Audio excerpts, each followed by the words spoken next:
ప్రభుత్వంలాగా ఉన్న పరిస్థితి.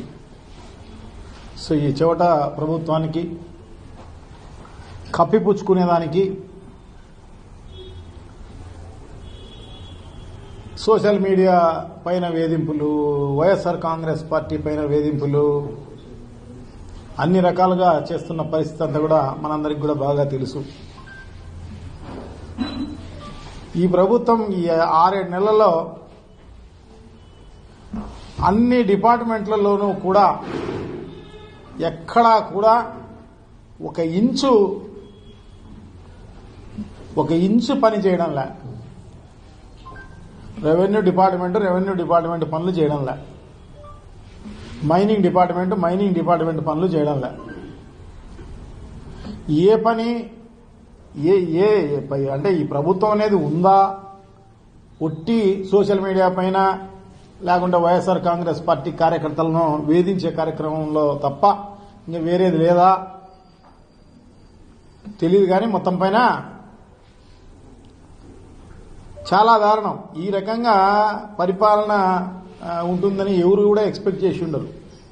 గతంలో చంద్రబాబు పరిపాలన చూసి ఉంటారు కానీ సో ఇప్పుడు మాత్రం అంత నిర్వీర్యమైన పరిపాలన, అంత దారుణమైన పరిపాలన, చేతగాని పరిపాలన, దుర్మార్గమైన పరిపాలన,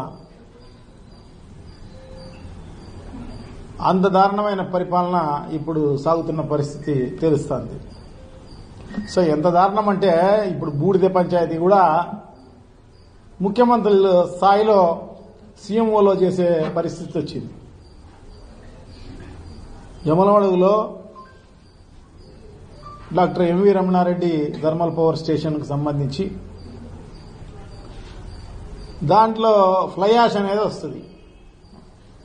అది ఏదో స్మాల్ స్కేల్ ఇండస్ట్రీస్కు లేకపోకుండా ఉంటే చిన్న ఫ్లై యాష్ ఇండస్ట్రీస్కు దీనికి ఉపయోగించుకునే కార్యక్రమం చేస్తారు. సో దాన్ని ఈ ఇండస్ట్రీస్ కూడా సిమెంట్ ఇండస్ట్రీస్ ఇవన్నీ కూడా తీసుకుపోయే కార్యక్రమం చేస్తారు. సో దానికి కూడా ఇప్పుడు పంచాయతీలు చేసే కార్యక్రమం. ఎందుకంటే ఉన్న లీడర్లందరూ కూడా దాన్ని దోచుకునే కార్యక్రమం అంతా కూడా చేస్తున్న పరిస్థితి.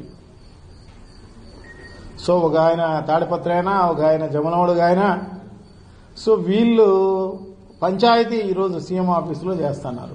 సో వాళ్ళు దోచుకునేదానికి, లీడర్లు దోచుకునేదానికి ఇది ఒకటి. ఇదే కాదు, మట్టి, ఇసుక,